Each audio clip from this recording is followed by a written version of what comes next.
pada saya 2 buah botol yang jeleknya setengah mati, yang sudah disimpan oleh Pak Im. Berapa tahun Pak Im? 5 tahun.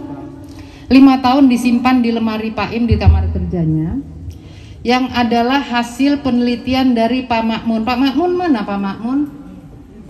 Pak Makmun peneliti yang memberi inspirasi kita untuk memproduksi lemak pala. Menurut penelitian Pak Makmun, keistimewaan pala Tomandin Fak-Fak itu ada pada lemaknya, karena kadarnya lebih tinggi, mempunyai trimirisin yang murni atau mendekati murni. Jadi kami melanjutkan obrolan Pak Im dengan 2 botol jeleknya itu dengan studi literatur dan keliling-keliling tanya banyak orang.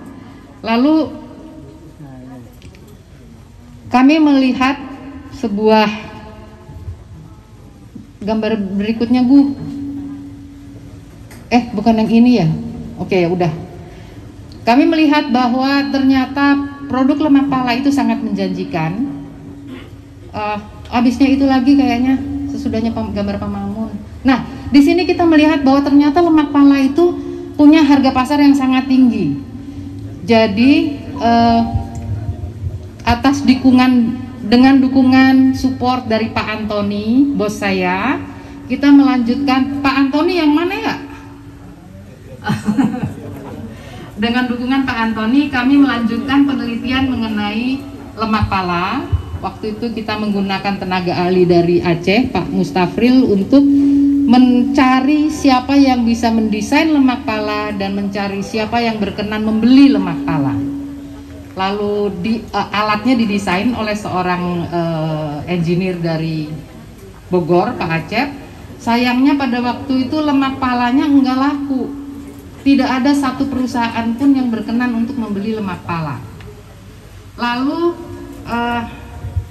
bosnya Pak Antoni, Pak Rudi, menggunakan networknya. Pak Rudi, makasih atas networknya, meminta Ibu Ning untuk mencari apa yang bisa dibuat dari lemak pala.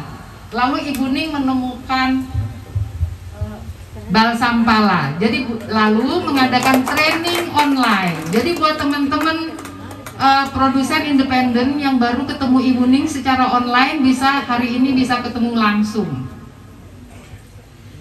Setelah pelatihan yang diikuti oleh 115 peserta, ada belasan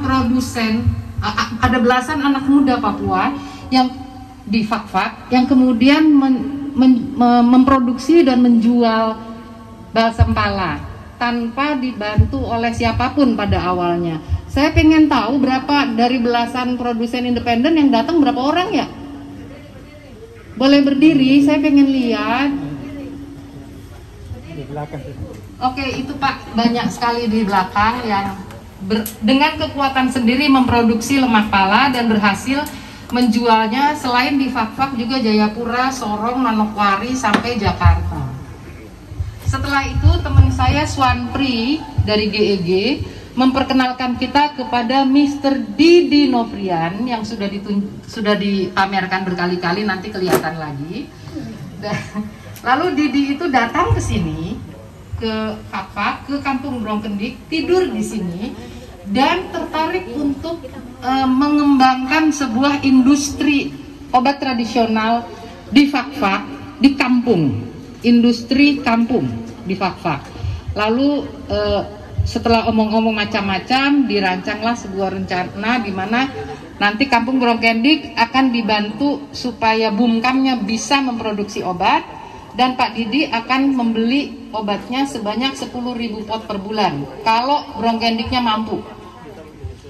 Jadi kemudian kemudian bulan Februari 2020 ditandatanganilah sebuah MOU antara Bumkam Brongkendik dengan PT Kembang Krista Pharma. Di jalanan ini disaksikan oleh Pak Rudi dan waktu itu yang lama. Dan setelah itu Bumkam Brongkendik terbirit-birit untuk memenuhi semua persyaratan yang diwajibkan untuk bisa memproduksi dan menjual balsam pala.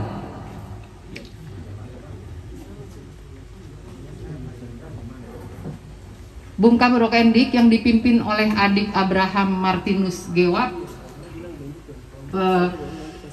didampingi oleh tim 5 dari Fakfak, mengusahakan supaya Bungkam Rokendik dan balsam pala mendapat izin dari BPOM dan berhasil menjadi perusahaan usaha kecil obat tradisional yang pertama kali mendapat izin cara produksi obat yang baik di Papua Barat.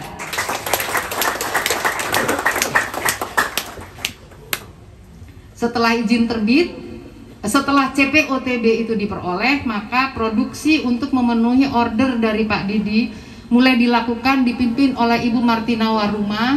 Ibu ada di mana ya? Oh, lagi masak mungkin. Cepat-cepat dengan semangat tinggi diproduksi 10.000 pot dan supaya bisa siap dikirim kalau izin BPOM-nya sudah diterima. Dan akhirnya izin BPOM itu diterima. Terima kasih atas bantuan tim Balai POM Manokwari, Pak Heri. Makasih Pak Heri.